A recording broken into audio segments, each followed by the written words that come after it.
বাংলাদেশ বেতার কুমিল্লা। প্রিয় শ্রোতা, কৃষি বিষয়ক ফোন ইন অনুষ্ঠান থেকে সবাইকে স্বাগতম। কেমন আছেন? আমাদের আজকের বিষয় আউশ ধানের জাত পরিচিতি, চাষাবাদ পদ্ধতি এবং রোগ পোকামাকড় ব্যবস্থাপনা। আমাদের সাথে সম্মানিত অতিথি স্টুডিওতে উপস্থিত আছেন বাংলাদেশ ধান গবেষণা ইনস্টিটিউট আঞ্চলিক কার্যালয় কুমিল্লার ঊর্ধ্বতন বৈজ্ঞানিক কর্মকর্তা ডক্টর মোহাম্মদ মামুনুর রশিদ, আর উপস্থাপনায় আছি আমি মোহাম্মদ মহসিন মিজি। বন্ধুরা, অনুষ্ঠান চলাকালে আপনাদের কোনো প্রশ্নের উত্তর জানতে ফোন করুন এই নম্বরে 013309504221, পাশাপাশি ইমেল বা ফেসবুকে যোগাযোগ করতে পারবেন। আমাদের ইমেল অ্যাড্রেস bbkumilla2009@gmail.com এবং ফেসবুক আইডি www.facebook.com/বাংলাদেশ বেতার কুমিল্লা।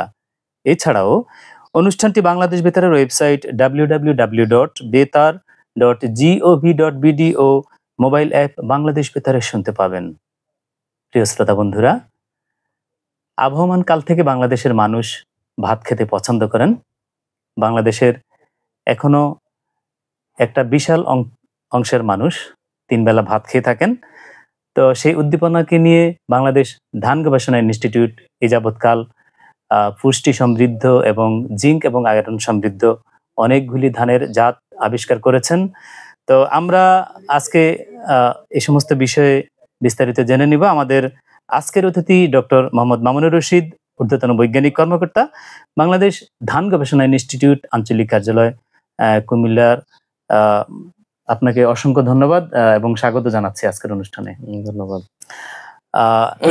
আপনার কাছে আমি এই প্রথমেই জানবো যে আসলে বাংলাদেশের প্রধান খাদ্য ভাত এবং প্রধান ফসল, যার কারণে ধান, এবং ধান উৎপাদনে বাংলাদেশ এখন স্বয়ংসম্পূর্ণ, বিশেষ করে দানা জাতীয় খাদ্যে বাংলাদেশ স্বয়ংসম্পূর্ণ। তো আপনি যদি একটু সংক্ষেপে প্রথমে বলতেন যে বাংলাদেশ ধান গবেষণা ইনস্টিটিউটের একটু ইতিহাস যদি সংক্ষেপে বলেন। ধন্যবাদ উপস্থাপক মহসিন মিজিকে খুব সুন্দরভাবে উপস্থাপনা করার জন্য। আমরা জানি বাংলাদেশের কৃষি গবেষণায় সবচেয়ে গুরুত্বপূর্ণ একটা প্রতিষ্ঠান এটা বাংলাদেশ ধান গবেষণা ইনস্টিটিউট। বাংলাদেশ ধান গবেষণা ইনস্টিটিউট খাদ্য নিরাপত্তায় কাজ করে। আজকে আমরা জানি যে খাদ্য নিরাপত্তা মানে এই ধানের নিরাপত্তা, অর্থাৎ ধান যদি আমার উৎপাদন ভালো হয় তাহলে খাদ্য নিরাপত্তা এবং দেশের যে খাদ্য নিরাপত্তা সেটা নিশ্চিত থাকে আর কি। তো সেইটাই বাংলাদেশ ধান গবেষণায়, সেটা 1971 সালের 1 অক্টোবর যেটা পূর্ব পাকিস্তান ধান গবেষণা ইনস্টিটিউট নামে প্রতিষ্ঠিত হয় এবং এরপরে স্বাধীনতার পরে 1971 সালে এটা বাংলাদেশ ধান গবেষণা ইনস্টিটিউট নামে পরিচিত হয়। এরপর থেকে 1973 সালের বাংলাদেশ ধান গবেষণা অ্যাক্ট নামে যে আইনটা, সেটার মাধ্যমে বাংলাদেশ ধান গবেষণা পরিপূর্ণতা লাভ করে।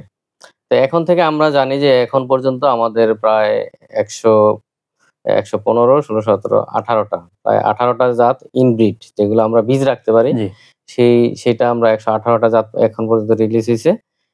এর মধ্যে আমাদের হাইব্রিড আছে 8টা, ব্রি হাইব্রিডান 1 থেকে ব্রি হাইব্রিডান 8, আর একটা আমাদের যে জাতগুলো আছে বিআর 1 থেকে বিআর 26, এর মধ্যে বিআর 13টা নাই, 13টা নাই। তারপর ব্রি ধান 27 থেকে শুরু, একদম ব্রি ধান 111 পর্যন্ত এখন পর্যন্ত যেটা আছে রিলিজ হওয়া আছে 11 পর্যন্ত। তো এই আমাদের জাতগুলা। তো এইগুলো আসলে আমরা দেখে 1970 বা 71 সালে যখন 7.5 কোটি মানুষ ছিল, তখনও দেখা যায় যে জমি ছিল, এখন তো অনেক জমি কমে গেছে। 2000 আজকে অনেক বছর পর, প্রায় 50 বছর পরে এই এখন জমির পরিমাণ অনেক কমে গেছে। এই নতুন নতুন জাত উদ্ভাবনের মাধ্যমে আসলে আজকে বর্তমানেও আমরা খাদ্য পুরোপুরি নিশ্চিত যে খাদ্য নিরাপত্তার যে বলি, সেটাকে বাংলাদেশ কিন্তু স্বয়ংসম্পূর্ণ। অ্যাটলিস্ট বাহির থেকে আমাদের এদিক থেকে আমরা বলতে পারি যে বাংলাদেশ ধান গবেষণা ইনস্টিটিউট সত্যি এই যাবৎকালের গবেষণা প্রতিষ্ঠানের মধ্যে একটা সফল গবেষণা প্রতিষ্ঠান। তো আমার একটা খুব জানার ইচ্ছে যে বাংলাদেশ ধান গবেষণা ইনস্টিটিউট এই যাবৎ অনেকগুলি ধানের আবিষ্কার করেছেন, কিন্তু একেবারে প্রথমে যে ধানটা আবিষ্কার হলো, এই ধানটার নাম কি এবং কোথায় এটা উদ্ভাবন হয়েছিল? আচ্ছা, আমরা জানি যে বিআর 1 যেটা চান্দিনা নামে এটা পরিচিত, কুমিল্লার যে চান্দিনা নাম, তো একটা উপজেলার নামে আর কি ওইটা করা হয়। সেটা আসলে কৃষির যে সূচনা সবচেয়ে বেশি অবদান কিন্তু কুমিল্লা অঞ্চলেই। তো ওখান থেকে বিআর 1 যেটা 1970 সালে প্রথম যে ধানটা আবিষ্কৃত হয়, ধান গবেষণার, সেটা হলো BR1 বা চান্দিনী নামে পরিচিত আর কি। এটা IR লাইনের সাথে ক্রস করে তারপর এটা একটা জাত হিসেবে আবিষ্কৃত হয় 1970 সালে। তো এটাই তো ওখান থেকে যাত্রা শুরু আর কি। ধন্যবাদ আপনাকে।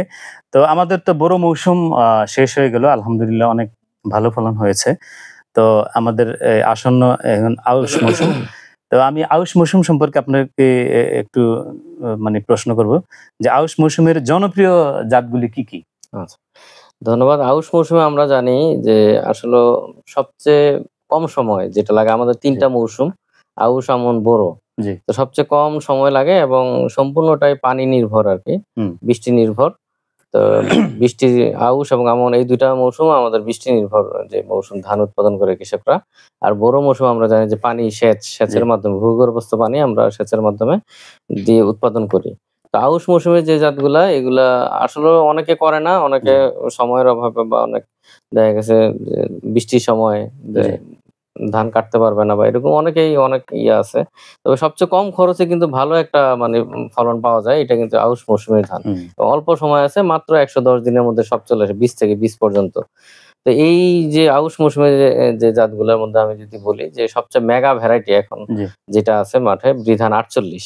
জি, এটা কিন্তু আ বাংলাদেশের সবচেয়ে মেগা ভ্যারাইটি, সবচেয়ে বেশি এরিয়া উৎপাদন করে কৃষকরা। এইটাও ভালো। এটা এটা ১১০ দিনের মধ্যে আসে। জি, তবে এর চেয়েও আরো ভালো জাত আমরা যে জাতগুলো উদ্ভাবন করতেছি সেগুলা বিভিন্ন আ অনুসারে আমরা হুম, আবিষ্কার করছি। সেটা আমাদের আছে যেমন ৮২ যদি আমি করি, বৃধান ৮২ সেটা আপনার ১০০ দিনে আসে। যেটা আচ্ছা। করে অনায়াসে খুব সুন্দর করে আরেকটা ফসল, তাহলে হ্যাঁ, স্বল্প খুব সুন্দর জীবনকালীন করে, সম্পন্ন হয়। হ্যাঁ, আরেকটা ইন্টার কালচারাল মানে যেমন ধরো আমি যদি ৪ টা ফসল করি তখন দেখা হুম, গেছে আমার এই বৃধান ৮২ যদি করি ১০০ দিনে চলে আসবে, তাহলে আমি আরেকটা হুম, শস্য অনায়াসে এটার ভিতরে আমি দিতে পারবো আরকি ৩ জি, টা মৌসুমের ভিতরে। আরেকটা আছে ৮২ চিকন, এটাও মোটামুটি ভালো। আর এর চেয়েও আরো ভালো জাতগুলো যেগুলো আমি যদি ৮৩ র কথা বলি, এটা হুম, ব্রডকাস্ট, যেখানে ছিটায় দেয়। কৃষকরা অনেক সময় ছিটিয়ে জি, ব মানে বপন করে। তারপরে ওই জায়গাগুলোর মধ্যে মানে কটকতারা টাইপের আরকি। হুম, তো হুম, ওই জায়গাগুলোর মধ্যে আমরা বৃধান ৮৩ আমরা চাষ করতে পারি। আরো আরেকটা আছে বৃধান ৮৫, যেটা কুমিল্লা থেকে বাংলাদেশ ধান গবেষণা আঞ্চলিক কার্যালয় যে কুমিল্লা আছে সেখান থেকে উদ্ভাবন করা হয়। বৃধান ৮৫ সেটা জলাবদ্ধতা সহনশীল। জি, অর্থাৎ কুমিল্লা অঞ্চলে আমরা জানি যে অনেক জায়গায় কিন্তু জলাবদ্ধ থাকে। শুধু কুমিল্লা অঞ্চল না, কুমিল্লা, চাঁদপুর, হুম, ব্রাহ্মণবাড়িয়া বা অন্যান্য বাংলাদেশের অনেক কিছু যে নিচু জায়গাগুলো আছে, এগুলোর মধ্যে যেখানে ধানগুলা জি, হয়তো পড়ে যাচ্ছে বা কুশি গজায় না, জি, হ্যাঁ? জলাবদ্ধতার কারণে, সেখানে কিন্তু বৃধান ৮৫ আমরা চাষ করতে পারি এবং জি, এটা ওখানেও টিলারিং ক্যাপাসিটি আছে আরকি। পানির হুম, মধ্যেও যে কুশি গজাবে সেটা কোনো সমস্যা হবে না। তো এটা একটা বৃধান ৮৫, এটাও চিকন জাত। হুম, এটাও একটা ভালো জাত। তারপরে আছে আমাদের নতুন যদি আমি বলি বৃধান ৯৮, হুম, হ্যাঁ? ৯৮ এবং বৃধান ১০৬। ৯৮ র যে বৈশিষ্ট্য, সারা বাংলাদেশে চাষযোগ্য, এটা চাষ করতে পারবে এবং খুবই ভালো একটা জাত। এখন মোটামুটি কাভারেজ অনেক বাড়তেছে। কৃষকরা গত ৩ বছর ধরে করতেছে কৃষকরা। তো এটা যখনই করছে দেখা গেছে অনেক মানে মাঠে যেই জি, পারফরম্যান্স, কৃষকরা দেখেই উদ্বুদ্ধ আরকি। এবং এটার চালটা আপনার আমরা যেটা মেগা ভ্যারাইটি জি, যেটা ৪৮, এটার চেয়ে চিকন হবে আরকি। তো চিকন এই গ্রেইন টাইপের জন্যই কৃষকরা অনেক পছন্দ করতেছে এবং অ্যামাইলোজ হুম, বেশি। অর্থাৎ ২৫ এর উপরে যদি থাকে সেটা ঝরঝরে থাকে। তো এটার অ্যামাইলোজ প্রায় ২৮ এর মতো আরকি। তো ভাত খুবই ঝরঝরে হবে এবং ভাত ভালো হবে। এর জন্য কৃষকরা কিন্তু অনেক পছন্দ করতেছে এবং এটার জি, কিন্তু সম্প্রসারণ গতিটা অনেক বেশি হুম, আরকি। অন্যান্য জাতের চেয়ে দেখা গেছে ৯৮ জাতটা অনেক বেশি সম্প্রসারণ হচ্ছে কৃষকদের মাঝেই। আর আরেকটা যদি আমি বলি বৃথান ১০৬ যেটা, এটা হুম, এটা আপনার বিশেষ করে জোয়ার-ভাটা অঞ্চলের, বিশেষ করে জি, বরিশাল অঞ্চলের জন্য এটা করা। এটা একটু সময় বেশি লাগে, ১১৭ দিন, ৪৮ এর চেয়ে বা ৯৮ এর চেয়ে আরো ৭ দিন বেশি লাগে। হুম, ৯৮ কিন্তু ৪৮ এর সময় জীবনকাল। কিন্তু ১০৬ টা কিন্তু আরো ৭ দিন বেশি সময় লাগে আরকি। তো এইটাও ওই অঞ্চলগুলোর মধ্যে যেখানে জোয়ার-ভাটা অঞ্চলের সমস্যা, হ্যাঁ? জোয়ার-ভাটার কারণে ধান নষ্ট হচ্ছে, সেখানে সেই অঞ্চলগুলোর মধ্যে আমার মনে হয় বিধান জি, ১০৬ যদি কৃষকরা করে তাহলে ক্ষতিগ্রস্ত হবে না। এটাই এই হিসেবে আবিষ্কার করা। হুম, আরেকটা আছে আমাদের হাইব্রিড ৭। এখন পর্যন্ত আমাদের যে আউশের জাতগুলো আছে সবগুলোর চেয়ে সবচেয়ে বেশি ফলন দেয় হাইব্রিড ৭। যেহেতু এটা হাইব্রিড, অবশ্য উচ্চ ফলনশীল এবং এটার গ্রেইন টাইপটা চিকন। জি, বাজারে হয়তো আউশ মৌসুমে খুব কম পাওয়া যায় আ হাইব্রিড ধান। কিন্তু আমাদের ধান গবেষণার একটা যে সরকারি প্রতিষ্ঠান, এটা আমরা আবিষ্কার করছি, যেটা হাইব্রিড ৭ নামে পরিচিত। এবং এটার গ্রেইন টাইপটা খুবই ভালো, চমৎকার এবং ১ সপ্তাহ বেশি সময় লাগে। অর্থাৎ ৪৮ এর চেয়ে বা ৯৮ এর চেয়ে ১১৭ দিন বা ১৯ দিনের মধ্যে আসবে। তবে ফলন কিন্তু অনেক বেশি। জি। প্রায় বিঘা প্রতি আমি ৩৩ শতকে যদি ধরি তাহলে প্রায় ২৭ মণ ২৬ মণের মতো পাওয়া যায় অনেক সময়। তো এটা কিন্তু খুবই ভালো একটা জাত। আমরা মনে করি এটা খড়ও অনেক সময় কৃষকরা যে খড়ের জন্যও করে ধান। জি। যে কোন ধানে খড় বেশি হচ্ছে সেই মানে গাছটা অনেক লম্বা। হ্যাঁ, এই লম্বা কিন্তু প্লান্ট টাইপটা ভালো শক্ত, অতটা লজিং হয় না, মানে ঢলে পড়ার অতটা ইয়ে হয় না। খুবই ভালো, খড়ের পরিমাণও বেশি পাওয়া যায়। তো এই হাইব্রিডটাও আমি মনে করি এটা তো আর কৃষকরা উৎপাদন করতে পারবে না। গবেষণা প্রতিষ্ঠান থেকে বা প্রাইভেট কোম্পানি যারা মার্কেটিং করে তাদের মাধ্যমে বা ডিলারদের জি। দোকানে হয়তো পাবে আরকি। তো ওখান থেকে আমার মনে হয় কৃষকরা নিয়ে করতে পারে। আর আরেকটা জিনিস খুব গুরুত্বপূর্ণ জিনিস যে কিছু জিনিস আছে খুব জানতেই হবে। মানে আমি যে আউশ মৌসুমে যেহেতু অল্প সময়কালের যে জাত এগুলো অবশ্যই বীজতলায়, অর্থাৎ আমরা অনেক সময় বীজতলায় বেশি সময় দিয়ে ফেলি। জি। হ্যাঁ, আমার অবশ্যই ১৫ থেকে ২০ দিনের মধ্যে লাগাইতে হবে ধান আউশ মৌসুমে। আমাকে ওইভাবেই জমিতে বীজ বপন করব যে আমি এই সময়টায় আমি লাগাইতে পারবো। তো সেই সময়টা একটু নির্ধারণ করে আমাদেরকে লাগাইতে হবে। না হলে কিন্তু ২০ দিনের বেশি চলে গেলে যদি বীজতলা বেশি সময় পায় তাহলে জি। মাঠে গিয়ে লাগানোর পরে দেখা যায় ফুল বের হয়ে যাবে অনেক সময়। হ্যাঁ। আচ্ছা, আউশ ধান করার ক্ষেত্রে মানে কৃষকদের কোন বিষয়টার প্রতি মানে খুব বিশেষভাবে নজর দেওয়া উচিত? হ্যাঁ, আমি এটাই বলতেছি যে আসলে এই বিষয়টাই যে বীজতলার বয়সটা এটা খুব গুরুত্বপূর্ণ একটা জিনিস। এটা আউশ মৌসুমে অবশ্যই একটু মেনে চলতে হবে যে আমাকে ২০ দিনের মধ্যে লাগাইতে হবে। আর যদি বৃষ্টি নাও হয় দেখা গেছে যদি শ্যালো কাছাকাছি থাকে তাহলে লাগাইতে হবে। আর যদি আমি ধরেন কোনো কারণে আমার বীজতলার বয়স বেশি হয়ে গেল, হ্যাঁ? ৩০ দিন বা ৪০ দিন হয়ে গেল তখন দেখা গেছে আমি লাগাইতে পারতেছি না, কোনো ক্রমেই লাগাইতে পারতেছি না। কিন্তু সেটা করা যাবে যদি আমরা এই যদি কোনো কারণে যদি বীজতলার বয়স বেশি হয়ে যায়, তখন আমরা যে ধান লাগাবো, ধান লাগানোর পরে ১ম যে আমরা ডোজটা দিব ইউরিয়া সারটা ১০ দিনের মাথায়। তো ওই ১০ দিনের মাথায় ইউরিয়া যদি আমার ১৫০ গ্রাম করে পার শতকে থাকে, সেখানে আমাকে প্রায় ৩০০ গ্রাম করে পার শতকে ১ম ডোজটা যেটা ইউরিয়াটা এটা একটু বাড়ায় দিতে হবে আরকি। তাহলে আমার ওই যে কুশিটা মাদার টিলার যেটা কুশিটা সেটা ফুল যেটা বের হয়ে গেছে এটা নষ্ট হয়ে যাবে এবং নতুন কুশি গজাবে। সেই ক্ষেত্রে হয়তো জীবনকাল তো ১১০ দিনের জায়গায় ১১৫ দিন বা ১৭ দিন লাগবে আরকি। তবে ফলন পাবে মোটামুটি। তবে কাঙ্ক্ষিত ফলন পাবে না, তারপর ফলন পাবে। এজন্য এই দিকটা সবচেয়ে গুরুত্বপূর্ণ আরকি। আউশ ধানের যে সবচেয়ে পোকা মানে কোন পোকাটা বেশি ক্ষতি করে থাকে আউশ ধানে?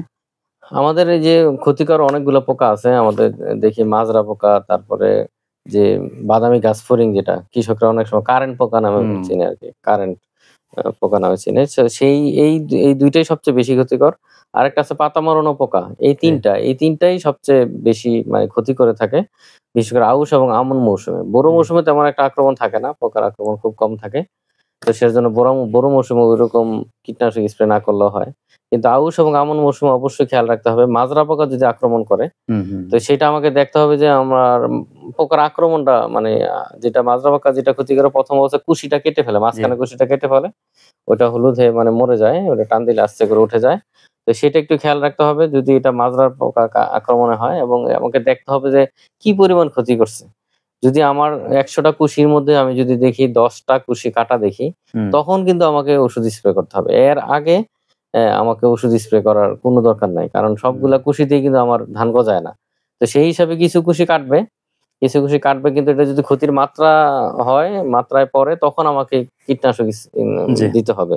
যেমন বাজারে অনেকগুলো কীটনাশক আছে ভালো যেগুলো অনুমোদিত অবশ্যই। কৃষকরা কিন্তু অনেক সময় আ অনুমোদন নাই সেগুলো দেখা গেছে যেমন নাইট্রো একটা সবচেয়ে বহুল প্রচলিত একটা আ কীটনাশক সেটা চা গাছের জন্য অনুমোদন করা। কিন্তু এটা তো ধানের জন্য বা সবজির জন্য করে না। অথচ কৃষকরা এটার উপরেই মানে সাইপারমেথ্রিন আছে এবং ওই যে পোকা আসল পোকাটা যেটার জন্য দিচ্ছে সেটা কিন্তু মরতেছে না ঠিকমতো। মরতেছে হইলো সাপ, ব্যাঙ, মাছ মানে পানিতে যেগুলো থাকে সবগুলো মরে যাচ্ছে। উপকারী পোকামাকড়গুলো হ্যাঁ, মারা উপকারে যাচ্ছে। মরতেছে। কৃষকরা দেখতেছে যে হ্যাঁ, আমার তো সবকিছু মরে যাচ্ছে। ও শুধু ঘ্রাণটাও বেশি ঝাঁঝালো একটা ঘ্রাণ থাকে। তো এইটা আসলে এটা বন্ধ করতে হবে। প্রত্যেকটা কৃষককে আমি মানে অনুরোধ করব যে অনুমোদন ছাড়া কোনো কীটনাশক বা ছত্রাকনাশক যাতে প্রয়োগ না করে। দেওয়াটাই ঠিক হবে না। অবশ্যই না। কারণ এটা মানুষের জন্য ক্ষতিকর। এই চালগুলো তো আমরাও খাই। নিজে সে কৃষক যে চাষ করে সেও খায়। এটা চালের মাধ্যমে যাবে তখন দেখা গেছে ক্যান্সার, বিভিন্ন রোগ, ফুসফুস, কিডনি এগুলো নষ্ট হবে।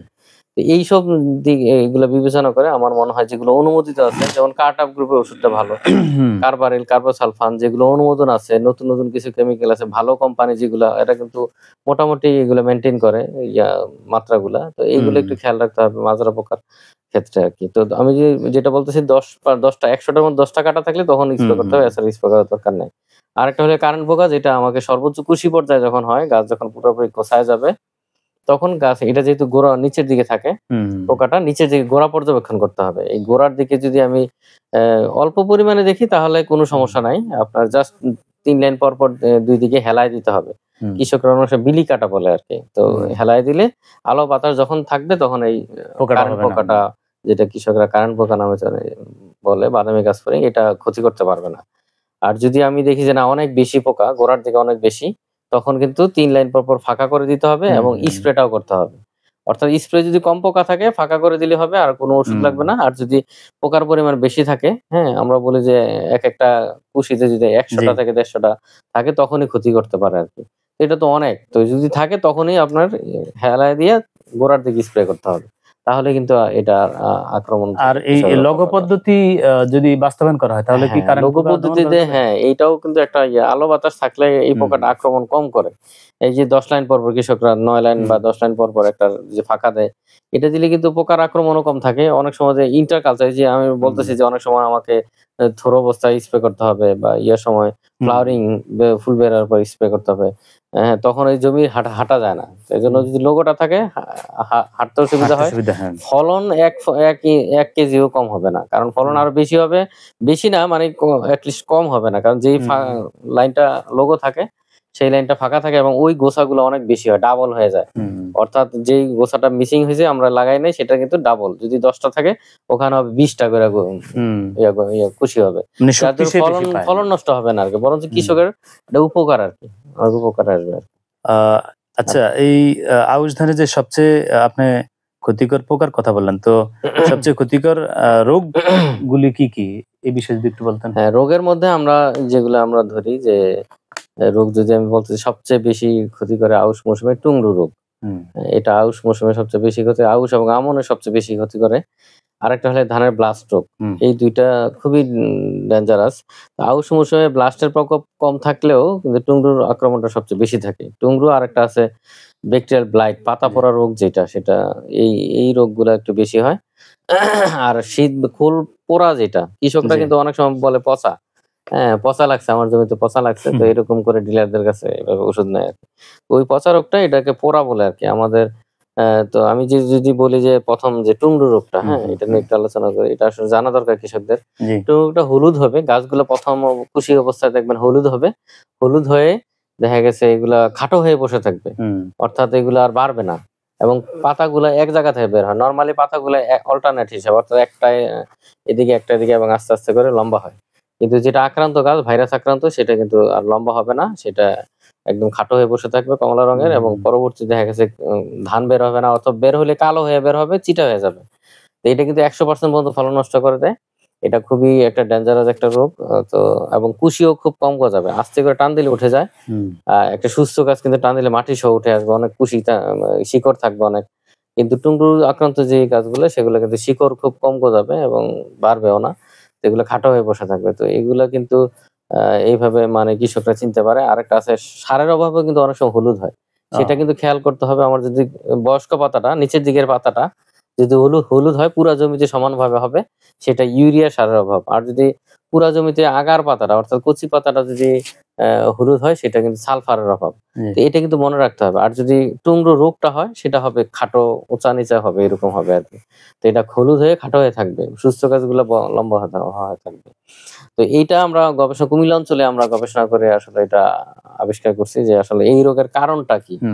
কারণ এবং প্রতিকার, এই দুইটাই কিন্তু আমরা এখান থেকে সফলভাবে মানে বের করতে পারছি। তো কারণ যেগুলো, কুমিল্লা যেসব অঞ্চলে মানে 3টা ধান করে, মানে একটা বছর 3টা ধানই করে, সেখানে দেখা গেছে মানে ধান কাটার আগেই তো বীজতলাটা করে ফেলে, যার ধরুন কাটার পরে দেখা গেছে এই পোকাগুলো বীজতলায় আশ্রয় নেয়। তো বীজতলায় মানে প্রত্যেক সময় পাচ্ছে আর কি, ধান ধান ধান পাচ্ছে।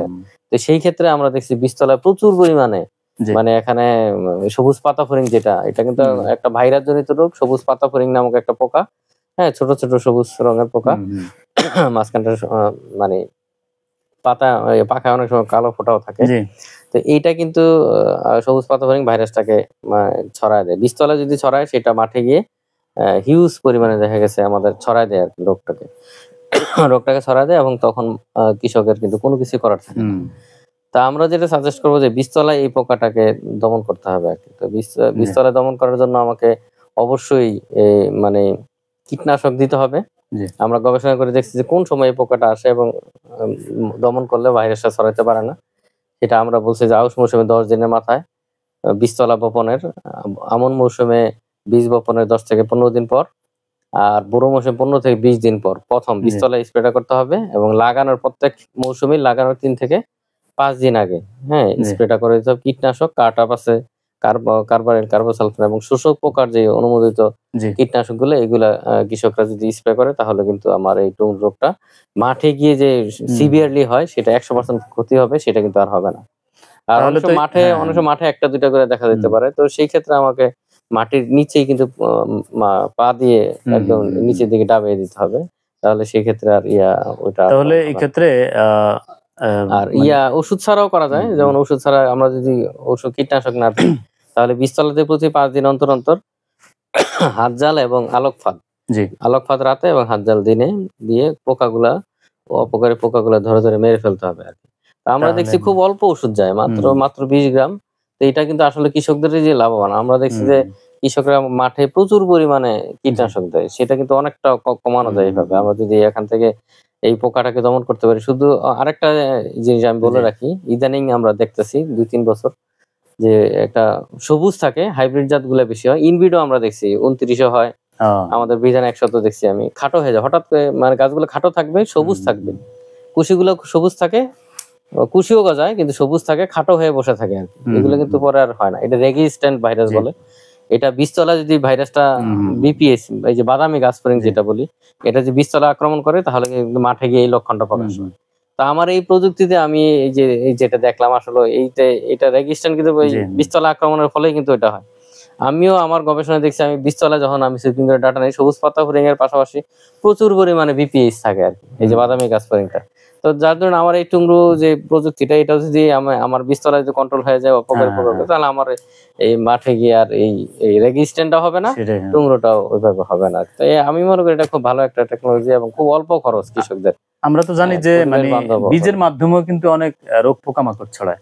তো কৃষক পর্যায়ে এই যে আপনি যে রোগ এবং পোকামাকড়ের কথা বললেন, যে কৃষক পর্যায়ে বীজটাকেও যদি মানে শোধন করার মাধ্যমে কি এটা করা যায় কিনা? কিভাবে করবে, কখন করবে? হ্যাঁ, আমরা দেখছি যে আউশ এবং আমন মৌসুমে অনেক সময় বাকানি রোগটা হইতে পারে, বাকানি বীজবাহিত। তো এই রোগটা যদি যারা বীজ উৎপাদন করে তাদের জন্য আমি পরামর্শটা দিব, যারা এমনি ধান করে খাওয়ার জন্য তাদের জন্য এটা দরকার নেই, কারণ এই বাকানি রোগটা একসময় থাকে না। মাঠে খারাপ দেখা যায়, হঠাৎ করে লিকলিকে লম্বা হয়ে যায়, এটা খারাপ দেখা যায়, কিন্তু এক সময় কিন্তু এটা থাকে না, মরে যায়। তো সেটা যদি আমরা বীজ শোধন করি, বীজ শোধনটা করলে আমরা ওই যে কার্বেন্ডাজিম যে গ্রুপের ওষুধগুলো আছে, প্রোভ্যাক্স আছে, তারপর বিভিন্ন অটোস্টিন, এই যেগুলো আছে, নোইন আছে, তো এই ওষুধগুলো যদি আমরা বীজতলায় মানে বীজগুলো আর কি শোধন করি, অর্থাৎ 0.3 গ্রাম আর কি, 0.3 গ্রাম করে পার লিটার পানিতে যদি আমরা বীজটাকে এইভাবে, মানে যতটুকু পানি লাগে আর কি, আমার 5 কেজি বীজ ভিজে যখন যদি 5 লিটার পানি লাগে, তাহলে 0.3 × 5 এইভাবে গুণ করে আমাকে এই পানিতে মিক্স করে এই বীজগুলা ভিজা রাখতে হবে 7 থেকে 8 ঘন্টা। তারপরে এটা যখন আবার ধুবো, ওয়াশ করে পাওয়ার পানিতে জাগ দিয়ে, তারপরে আমাকে মানে জাগ দিতে হবে আর কি। তো এটা যদি করে তাহলে, অথবা জাগ আউশ মৌসুমে জাগ অনেক সময় লাগে না, সরাসরি সেই ওষুধটা থেকে উঠিয়ে তারপরে সে ধুয়ে বীজতলা ফেলা দিতে পারে। তো এইভাবে বীজটা শোধন করতে পারে। আমার আরেকটি প্রশ্ন, যে আমাদের নতুন যখন যে জাতগুলি আসে ধানের, কৃষক ভাইরা এটা সহজভাবে কিভাবে পাবে বা কিভাবে করবে, এই বিষয়ে যদি একটু বলতেন। নতুন জাতগুলো আমরা জানি যে আসলে বিএডিসির মাধ্যমে যদি আমরা যাই, একটা জাত পাইতে হয়তো কৃষক পর্যায়ে পাইতে 3 থেকে 4 বছর বা 5 বছর লেগে যায় অনেক সময়। তো সেটা আমাদের যেহেতু সারা বাংলাদেশে আমাদের গবেষণা আঞ্চলিক কার্যালয়গুলো আছে, গাজীপুর প্রধান কার্যালয় আছে, হ্যাঁ, আঞ্চলিক কার্যালয় প্রায় আমাদের 11+6 প্রায় 17টা আঞ্চলিক কার্যালয়, নতুন আরো 6টা হয়েছে জি এবং আরো 6টা স্যাটেলাইট কার্যালয় হয়েছে। আমাদের ওয়েবসাইটে সব তথ্য আছে। তো ওই আঞ্চলিক কার্যালয়ের মাধ্যমে যদি সরাসরি যোগাযোগ করে কোনো কৃষক ভাই বা কৃষি কর্মকর্তারা আমাদের সাথে সরাসরি যোগাযোগ করে, অনেকেই আমাদের কাছ থেকে বীজ নেয়। হ্যাঁ, সরাসরি আমাদের কাছ থেকে বীজটা জি পায়। এটা আমাদের এডিশনাল কাজ। তারপর আমরা এই ভ্যারাইটি সবচেয়ে আমরা দেখি এখন এই যে পার্টনার প্রকল্প বা জি এলএসটিডি প্রকল্প আমাদের কিছু আছে। এই প্রকল্পের মাধ্যমে কিন্তু আমাদের সবগুলা, যেমন পার্টনার প্রকল্প 100+ ভ্যারাইটি গুলো আমরা উৎপাদন করতেছি এবং কৃষকদের মাঝে প্রদর্শনী প্লাস বীজ সহায়তা জি প্রচুর পরিমাণে দেওয়া হচ্ছে, যেটা সাথে হুম, সাথে কৃষকরা কিন্তু সারা বাংলাদেশে কিন্তু পেয়ে যাচ্ছে। জি এটা খুব ভালো একটা উদ্যোগ যে আসলে বীজ উৎপাদন করে সরাসরি কৃষকের মাঠে চলে যাচ্ছে, হুম, যেটা বিএডিসির কাছেও সেটা কিন্তু বিএডিসির মাধ্যমে পাইতে গেলে দেখো অনেক সময় লাগতো। জি এবং কৃষি উদ্যোক্তাও আছে অনেকের কাছে কিন্তু এই জাতগুলো অনেকে সংরক্ষণ করে আমাদের কাছে, যেগুলো নিয়ে হ্যাঁ আমরা সার্টিফাইড প্রত্যয়িত বীজই কিন্তু আমরা হুম, কৃষকদের মাঝে পার্টনার প্রকল্পের মাধ্যমে কিন্তু আমরা দিচ্ছি। তো এই জিনিসগুলো আসলে এই উদ্যোগগুলো ভালো। আমি আমি মনে করি যে প্রত্যেকটা, যেমন অন্যান্য গবেষণা প্রতিষ্ঠান যারা আছে, জি হ্যাঁ, বিভিন্ন প্রকল্প হোক আর আমার জিওবি হোক, আমার বীজটা তো আগে লাগবে, এনশিওর করতে হবে। অনেক ভালো ভালো ভ্যারাইটি জাত আছে আমরা হুম, দেখি, সেগুলো শুধু মানে বীজের অভাবে বা সম্প্রসারণের জন্য এগুলো হচ্ছে না আর কি, সম্প্রসারণ হচ্ছে না। তো আমাদের ধান গবেষণা কিন্তু এদিক দিয়ে কিন্তু অনেক আগে, আমরা অনেক আগে থেকে আমরা নিজস্ব প্রত্যেকটা আঞ্চলিক হুম, কার্যালয় হুম, বলি, প্রত্যেকের কিন্তু আলাদা না নিজস্ব নিজস্ব বীজ সহায়তা কার্যক্রম থাকে, আমাদের প্রদর্শনী কার্যক্রম থাকে, যেটা সরাসরি কৃষকের মাঠে কৃষকরা দেখতে পারবে। জি আরেকটা জিনিস আমি বলে রাখি যে অনেক কৃষক বলে বা অনেকেই বলে আর কি, বা কৃষি সাথে সম্পর্কিত কৃষি অফিসার অনেকেই বলে বা কৃষি কর্মকর্তারা বলেন যে এত এত জাত, হ্যাঁ আমরা অনেক জাত উদ্ভাবন, যেমন 100 প্রায় 17টা জাত, হ্যাঁ 18টা জাত এরকম জি আবিষ্কার করতেছি, কিন্তু মানে এত জাত দিয়ে কি হবে আমরা তো বুঝতেই পারতেছি না কোনটা করব কোনটা করব না। আসলে জাত এমন একটা জিনিস, এটাকে বলতে হবে না যে আমাকে এটা করব কি করব না, হুম, কৃষক নিজে বলে দিবে যে এটা কি মাঠে থাকবে কি থাকবে না। জি এটা আপনার আর আমার বলার কোনো দরকার নেই। আমরা আবিষ্কার করে যাব বিভিন্ন, যেমন এক একটা জাত এক এক রকমের বৈশিষ্ট্য বৈশিষ্ট্য নিয়ে বহন করে, হ্যাঁ ওইভাবে হুম, আমরা আবিষ্কার করা, হ্যাঁ যার যেটা লাগবে সেই সেটা করবে। জি তাছাড়া আরেকটা জিনিস, ভ্যারাইটিটাকে মাঠে থাকবে কি থাকবে না এটা মাঠেই বলে দিবে। জি হ্যাঁ, যেমন আমি আজকে বলতেছি যেমন 102 একটা জাত, হুম, হ্যাঁ এটা মাঠে সব কৃষক যত জায়গায় প্রদর্শনী হয়েছে সব জায়গায় খুবই ভালো। বৃধান 96 এর কথা বলি, আর বৃধান 74 যেমন ব্লাস্ট হয় না, হ্যাঁ হুম, এই হুম। জাতগুলো বলতে হয় না, কৃষকরা দেখা গেছে এটার মধ্যে চিটা একবারে কম হয়, নাই হয় না বললেই চলে, যেখানে ব্লাস্ট হয় না। তো সেই জায়গায় তো আমার এই জাতগুলো তো আমাকে বলে দিতে হচ্ছে না। না, হ্যাঁ, এগুলো হবেই। একসময় আটাশ আর ধান সবগুলা ধান তো আমাদের বাজারে নাইও। হ্যাঁ, যেমন হ্যাঁ, আটাশ ধান খুবই আবার আটাশ ধানের জনপ্রিয় যে ছিল। ভাত এটা খুবই সুস্বাদু এবং প্রচুর ফলন হতো এবং তাড়াতাড়ি চলে আসতো। হুম। কিন্তু এটা এখন আপনারাই মানে বলেন যে যেন না করে, এটা কি জন্য? হ্যাঁ, এটা আসলে আমরা বলতেছি যেটা যে কমায় দেওয়ার জন্য, হুম, যেটা ব্রিটেন 28 হ্যাঁ সুস্বাদু, এটা ভাত খাইতে ভালো। তো আমরা এর জন্য এই 28 সমসাময়িক জাতগুলো কিন্তু আমরা আরো অনেকগুলো আবিষ্কার করছি, যেগুলো গ্রেইন টাইপ 28 এর দুই মতোই। একটা বলেন হ্যাঁ, দেখি। ভালো, যেমন বৃধান যদি আমি 88 বলি, হ্যাঁ জি সেম 28 এর মতোই গ্রেইন টাইপ। আমি হুম, যদি 81 বলি, যদিও ব্লাস্ট হয় কিন্তু ম্যানেজমেন্ট করলে হুম, এটা কিন্তু ঠিক হয়, যেটা আর হয় না আরকি। জি তো সেটা যদি আমি ওই যে ব্লাস্টের কথা যেটা বলতেছিলাম আসলে বলি নাই, হুম, সেটা ওই যে ২ বার স্প্রে করে। পাতা ব্লাস্ট যদি হয় তাহলে জি স্প্রে করতে হবে ২ বার, হ্যাঁ? হুম, জমিতে পানি ধরে রাখতে হবে। আর পাতা ব্লাস্ট হলে টুপার অথবা নাটিভো এই গ্রুপের ওষুধগুলো স্প্রে করে, যেকোনো একটা স্প্রে জি করতে হবে ২ বার ৭ দিন পর, পর। আর যেটা আমি নেক ব্লাস্টের জন্য, শীষ ব্লাস্ট যাতে না হয়, অবশ্যই আগাম দিতে হবে। গাছে যখন পুরোপুরি থোর হয়, মুখ ফাটার সময় একবার, আর পুরোপুরি যখন বের হয়ে যাবে বিকাল জি বেলায়, হ্যাঁ? তখন আরেকবার, এই ২ বার যদি স্প্রে করে তাহলে শীষ ব্লাস্টে কিন্তু একটা ছড়াও কিন্তু মরবে না। তো এইগুলো কিন্তু খেয়াল রাখা দরকার কৃষকদেরকে। অল্প কিছু খরচ যাবে কিন্তু এটা কিন্তু জমিকে, পুরো ১ বিঘার জমিকে সে ৳৫০০ মানে জি। খরচ দিয়ে সে রক্ষা করতে আমরা পারতেছে। একেবারে অনুষ্ঠানের এরকম শেষ আরকি। প্রান্তে আপনার কাছে আমার এটা সর্বশেষ প্রশ্ন যে আমাদের বাংলাদেশে আহ যেমন জিঙ্ক এবং আয়রনের ঘাটতি আছে আমাদের মায়েদের, ছোট সোনামণিদের, এবং প্রচুর পরিমাণ ডায়াবেটিসে আক্রান্ত মানুষ আছেন। তো এই সমস্যাগুলির জন্য আপনাদের উদ্ভাবিত কোন কোন ধানের জাতগুলি বা কোন কোন চালের ভাত খেলে মানুষ খুব সুস্থ থাকবে, এই ধন্যবাদ। যদি সংক্ষেপে বলেন। আমরা জানি যে বাংলাদেশ ধান গবেষণা ইনস্টিটিউট বা বিশ্বের মধ্যে প্রথম কিন্তু ধান ৬২ জিঙ্ক সমৃদ্ধ ধান জি আবিষ্কার করে। এই যে জিঙ্ক আমরা জানি যে এটা উপকারিতা অনেকেই জানে। ডাক্তারের কাছে বাচ্চারা ডায়রিয়া এমস হয়ে গেলে ডাক্তারই দিয়ে দেয় যে ওই যে জিঙ্ক জি সিরাপ দিয়ে দেয় অনেক সময়। তো এইগুলা আমরা যদি ভাতের মাধ্যমে চাহিদাটা পূরণ হয়ে যায় সেগুলা কিন্তু হুম মানে তাহলে আর এই সমস্যাগুলো থাকে না। যেমন আমাদের বিধান ৬২ আছে, ৭২ আছে, জি তারপরে ৭৪, এই যে একটু আগে বললাম যে ব্লাস্ট হয় অনেকেই করে, আউশেও করে ৭৪, জি হ্যাঁ? এই 74 আছে, তারপর বিধান 100 আছে, তারপর আমাদের এই যে 102, বিধান 102, এটা কিন্তু ভালো, খুবই জিঙ্ক সমৃদ্ধ, উচ্চ জিঙ্ক সমৃদ্ধ 102, এবং মাঠের পারফরমেন্সও খুবই ভালো, কৃষকরাও ভালো উৎপাদন করতেছে। তারপরে আয়রন সমৃদ্ধ যদি বলি, জিঙ্ক এবং আয়রন দুইটাই আছে বিধান 84-র মধ্যে। এটাও যদি আমরা করি এবং খাই তাহলে আমাদের খাদ্যের এইভাবে চাহিদাটা মিটে যায়। আরেকটা বলা হয়েছিল কি জানি, ডায়াবেটিক রাইস। আমাদের বিয়ার 16 আগে ছিল, তো এখন আমাদের বিধান 105 যেটা, সেটা কিন্তু ডায়াবেটিক লো জিআই হিসেবে উদ্ভাবিত হয়েছে। তো আমরা এটা কৃষকরা যদি করে তাহলে ভাত খাওয়ার মাধ্যমে আমরা আপনাকে অসংখ্য ধন্যবাদ, আপনার মূল্যবান সময় দিয়েছেন বাংলাদেশ বেতার কুমিল্লা কেন্দ্রের পক্ষ থেকে। ধন্যবাদ। প্রিয় শ্রোতা বন্ধুরা, আপনারা শুনছিলেন কৃষি বিষয়ক ফোন-ইন অনুষ্ঠান। আজ এখানে শেষ করছি। সবাই ভালো থাকবেন। আল্লাহ হাফেজ।